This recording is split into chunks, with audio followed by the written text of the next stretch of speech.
Hi friends, Vinola ராஜா சமையலுக்கு உங்களை அன்போடு வரவேற்கிறேன். இது வெயில் காலத்தில் இந்த பூ இங்கே பூக்க ஆரம்பிச்சிடும். எல்லா இடத்துலையும் ரோட்டில் எல்லா இடத்துலையும் வச்சுருப்பாங்க. நான் ஆசைக்காக ஒன்று சுட்டுட்டு வந்தேன்னா அதுக்கு உங்களுக்கு புரியும்னு நினைக்கிறேன். அதனால் இன்றைக்கி சமையல் வீடியோ இல்லை, இன்றைக்கி செஞ்சது தான் பார்க்க போகிறீங்க. இன்றைக்கி கோயிலுக்கு போகிற ஒரு வேலை இருக்குது, 12:15 பூசை. அதனால் நான் அதுக்கேற்ற மாதிரி சமைச்சிட்டு கிளம்ப போகிறேன். இன்றைக்கி என்ன சமையல்னு பார்த்துடலாமா?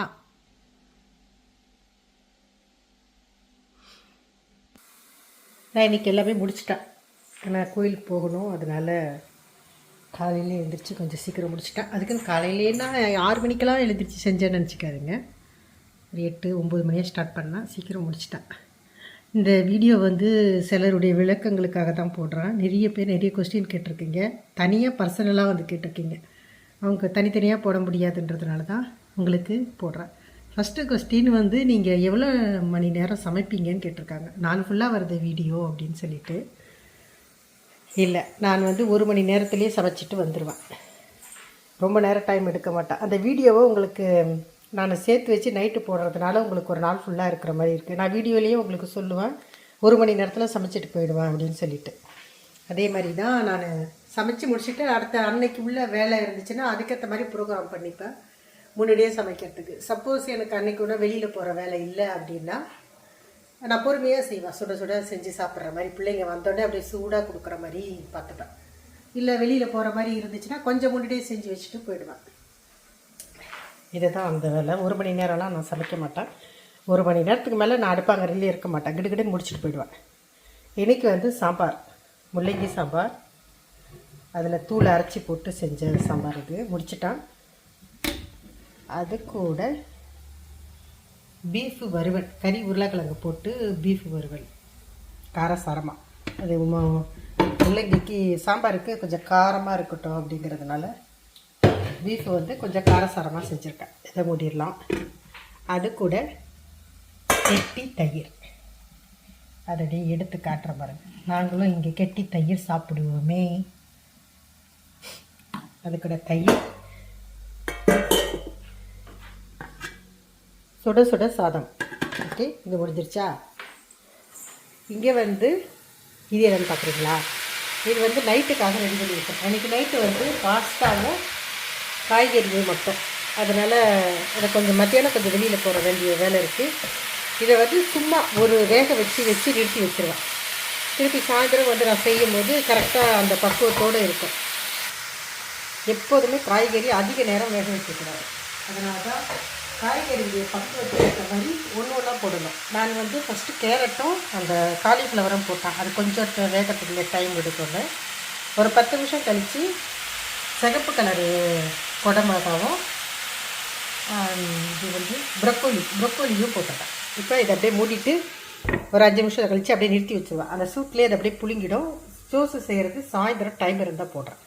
இன்றைக்கி நான் போகிற கோயிலை பற்றி தான் சொல்ல போகிறேன். எனக்கு மணி ஆயிடுச்சு. நான் கிளம்பி போகும்போது உங்களுக்கு அதை பற்றி, நான் போகிற கோயிலுடைய வரலாறு பற்றி உங்களுக்கு சொல்கிறேன். இந்த பூ தாங்க நான் ஒன்று சுட்டுட்டு வந்தது. எங்கள் வீட்டுக்கிட்ட இருக்கிறது இந்த பூ. நல்லா அழகாக இருக்குது பார்த்தீங்களா? மணி ஆயிடுச்சு. நான் வரும்போது டைம் இருந்தால் கட்டுறேன். சரி, நம்ம டாபிக் வரலாம்.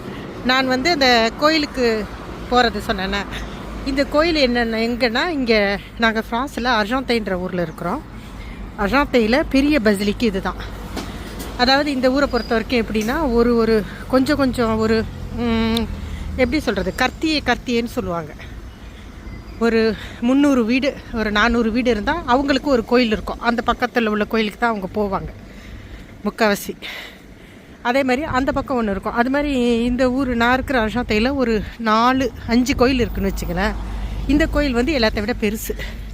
இந்த கோயிலுக்கு என்ன ஒரு ஸ்பெஷலு, என்ன ஒரு அற்புதம்னா, இந்த கோயிலில் தான் உங்களுக்கு பைபிள் படிச்சிருக்கிறவங்களுக்கு தெரியும், கிறிஸ்டினாக இருக்கிறவங்களுக்கு சொல்லாமையே தெரியும். அது என்னென்னா, இயேசு பாடுபட்டு வரார் இல்லை, பாடுபட்டு வரும்போது கடைசியாக அவருடைய சிலுவையில் அறையும் போது அவரோட போட்டிருந்த சட்டையை கழட்டிட்டு அவரை சிலுவையில் தொங்க விடுவாங்க. அப்போ அவர் இறந்தப்புறம் அந்த துணியை பங்கிட்டுப்பாங்க, அந்த சட்டையை. அதில் வந்து சொல்லுவாங்க, நீங்கள் அந்த சட்டையை வந்து சீட்டு குலுக்கி போட்டு யாருக்கு வருதோ அவங்க எடுத்துக்கணும் அப்படின்னு சொல்லி அது சீட்டு குலுக்கி போட்டு அதில் ஒருத்தர் அது சட்டையை எடுத்துப்பார். அந்த சட்டை தான் இந்த கோயிலில் இருக்குது. அந்த இயேசு போட்டு அதை பிரிச்சுக்கிட்டாங்க இல்லையா, அந்த சட்டை தான். இருங்க, அங்கே சுத்தம் பண்ணிகிட்ருக்காங்க. அந்த சத்தத்தில் நான் பேசுகிறது காதில் விழுவாது, கொஞ்சம் தள்ளி பேசுகிறேன். இப்போ அந்த சட்டை தான் பிரித்து எடுத்துக்கிட்டாங்களா, அந்த ஒருத்தருக்கு அந்த சட்டை போயிடும். அந்த சட்டை தான் அப்படியே மாறி மாறி கடைசியாக ஒரு 1500 வருஷத்துக்கு அப்புறம் முன்னாடி இந்த கோயிலுக்கு வந்துச்சு. அது எப்படி வந்துச்சுன்றது நான் உங்களுக்கு, அது ஒரு தனி வீடியோவாகவே அதை எடுத்து நான் உங்களுக்கு போடுறேன். அப்படி உங்களுக்கு டவுட் இருந்தால் நீங்கள் கோவிலில் கூட அடித்து பார்க்கலாம். எங்கள் ஊர் போட்டு அந்த கோயிலுடைய பேரை அஜாந்தையும் நீங்கள் போட்டிங்கனாலே சாமியுடைய சட்டை இருக்கிற கோயிலுன்றதே வரும் ஆட்டோமேட்டிக்காக. அந்த கோயில் தான் அது. நம்ம எங்கள் வீட்டிலேருந்து நான் நடந்து போகிற ஒரு டிஸ்டன்ஸில் தான் இருக்கணும் வைங்களா, ஒரு 2 கிலோமீட்டர் தான், இன்னும் ரொம்ப தூரம் கிடையாது. நான் ரெகுலராக இந்த கோயிலுக்கு தான் போகிறது. எதுக்காக ரெகுலராக போகிறோம் அப்படின்னா, ஏன்னா இது வந்து எங்களோட பங்கு கிடையாது. நாங்கள் வேறு ஒரு கோயில் தான் எங்களோட பங்கு. நான் ரெகுலராக இந்த கோயிலுக்கு போகிறதுனா, இங்கே வந்து ரெகுலராக 7 நாளும் பூசை வச்சுருப்பாங்க. அதாவது திங்கக்கிழமைன்னா சாயந்தரம் 7 மணிக்கு, செவ்வாய்க்கிழமைன்னா காலையில் 8:30 மணிக்கு வைப்பாங்க. இன்றைக்கி புதன்கிழமை 12:15 இருக்கும். வியாழன் வெள்ளி 7 மணிக்கு சாயந்தரம். வியாழக்கிழமையில் வந்து திவ்ய நற்கரண ஆசீர்வாதம் கொடுப்பாங்க. அது கூட வெள்ளிக்கிழமை பூசை செய்வாங்க. அந்த வெள்ளிக்கிழமை பூசை வைக்கிறது தான் இந்த சாமியுடைய சட்டை இருக்குது இல்லையா, அந்த பேலையில் அந்த இடத்துல வைப்பாங்க. இது வந்து ரெகுலராக திறந்து வச்சுருக்க மாட்டாங்க. அந்த சட்டை ஒரு தங்க பேழை மாதிரி இருக்கும், அதுக்குள்ளே வச்சு அதை பத்திரமா பாடம் பண்ணி உள்ளே வச்சுருவாங்க. இது வந்து ஏதாச்சும் ஒரு சமயம் வருஷத்துக்கு ஒரு 2 வருஷம்னு சொல்லி அதை எடுத்து அந்த சட்டையை வெளியில் பிரித்து மேலே யாரும் தொட முடியாத அளவுக்கு தூரம் உயரமாக வச்சுருவாங்க. அப்போ எல்லாருக்குமே அவங்க அறிவிப்பாங்க, இந்த சமயம் வச்சுருக்கோம் அப்படின்னா. எல்லா ஊர்லேருந்தும் வருவாங்க. பர்டிகுலராக சொல்கிறேன், எல்லா ஊருன்றதை விட எல்லா நாட்டிலேருந்தும் வருவாங்க. இப்போ வந்து இந்த வருஷம் எப்போ வச்சுருக்காங்கன்னா, ஏப்ரல் 18லேருந்து ஏப்ரல் 18லேருந்து மே மாதம் 12 வரைக்கும் வச்சுருக்காங்கன்னு நினைக்கிறேன். நான் அந்த போஸ்டரில் பார்த்தேன், கரெக்டாக நாள் தெரியல. ஆனால் ஸ்டார்ட் பண்ணுறது ஏப்ரல் 17. அப்போ எல்லா நாட்டிலேருந்தும் வருவாங்கன்னு வச்சிங்களேன். அப்படியே ஊரே அப்படியே லூர்து கோயில் மாதிரி இருக்கும். அங்கே வரத்துக்கு அது பார்க்க ஆர்கனைஸ் பண்ண செய்ய டெய்லி பூசை இருக்கும். டெய்லி வந்து எல்லோரும் வருவாங்க, எல்லோரும் செய்ய போக. அது பாருங்கள், நம்ம இதே சட்டை நம்ம வெளிநாடு இப்போ ஒரு இத்தாலியில், ரோமில், மற்ற பொறுத்துக்கே அங்கே இருந்துச்சுன்னா இங்கேருந்து செலவு பண்ணிக்கிட்டு போவோம் இப்படி பார்க்குறதுக்கு. ஆனால் அங்கே உள்ளவங்க பொறுத்துக்கே, இத்தாலி, அவங்க நாட்டிலேருந்து உள்ளவங்க எல்லோரும் தான் இங்கே வந்து பார்க்குறாங்க. ஆனால் கடவுள் நமக்கு ஒரு ஆப்பர்ச்சுனிட்டி நம்ம வீட்டுக்கிட்ட இருக்கிற மாதிரி கொடுத்துருக்குறாரு. இது ஃப்ரான்ஸில், இது எனக்கு இந்த ஊரில் இருக்கிறது, இந்த ஒரு விஷயத்துக்காகவே நான் இந்த ஊரை ரொம்ப லைக் பண்ணுறேன்னு வச்சுங்களா. தெரியுதா கோயில்?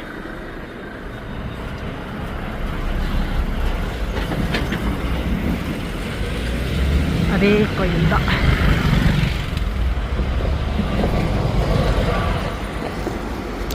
அதனால் இந்த கோயிலுடைய ஸ்பெஷல் என்னென்னா, கடவுள் கடைசி நேரம் உடுத்தியிருந்த அந்த சட்டை இப்போ இந்த கோயிலில் தான் வச்சுருக்காங்க. அதனால் வருஷம் இங்கே வந்து கோலாகோலமாக செய்வாங்க. முன்னாடியெல்லாம் 3 வருஷத்துக்கு ஒரு 4 வருஷத்துக்கு ஒரு தான் எடுத்து வச்சாங்க. இப்போ இது எல்லாருக்கும் தெரிய ஆரம்பித்ததுனால, ஜனங்க வரணும்னு விருப்பப்படுறதுனால ஒரு குறிப்பிட்ட நாள் வச்சு 1 மாதம் 1.5 மாதம்னு சொல்லி எடுத்து திறந்து வைக்கிறாங்க. இதுதாங்க நான் போகிற இந்த கோயிலுடைய வரலாறு. உங்களுக்கு சொல்லிட்டேன். அதே மாதிரி அந்த செய்யும் போது ஏப்ரல் மாதத்தில் என்னால் முடிஞ்ச வரைக்கும் சின்ன ஷார்ட்டில் சின்ன வீடியோஸும் உங்களுக்கு அதை நீங்கள் பார்க்குற மாதிரி நான் போடுறேன். நீங்கள் எந்த இடத்துல இருந்தாலும் நீங்களும் அதை பார்க்கலாம்ல, அதுக்கு தான். ஓகே, இன்றைக்கு வீடியோ எனக்கு இன்றைய நாள் இதோடு முடியல. ஆனால் என்னோடய வீடியோ வர இதோட முடிக்கிறேன். இதுதாக்க நாங்கள் இருக்கிற ஊர். இங்கே வந்து மழை பெஞ்சிச்சு காலையில். கிளைமேட்டு வந்து வெதர் லேசாக குளிராக இருக்குது, கடுமையான குளிர் இல்லை, பரவாயில்ல, நல்லா இருக்குது. சரி, ஓகே, அடுத்து ஒரு வீடியோவில் சந்திப்போம். கோயிலுக்கு போனால் கோயிலில் பேச முடியாது. ஏதோ ஒரு சின்ன வீடியோ எடுத்து போட முடிஞ்சு அதோட போட்டு இந்த வீடியோவை நான் இத்தோடு நிறைவடைகிறேன். நாளைக்கு ஒரு நல்ல வீடியோவில் சந்திக்கலாம். பாய்.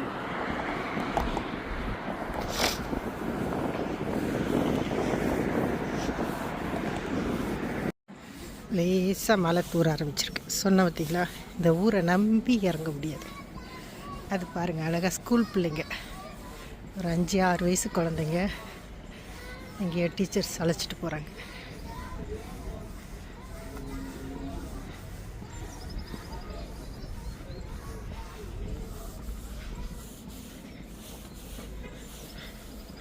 இந்த இடம் வந்து கல்ற, இதுக்கு அப்படியே பின்னாடி வந்து கல்ற எவ்வளோ நீட்டாக இருக்கு பாருங்க.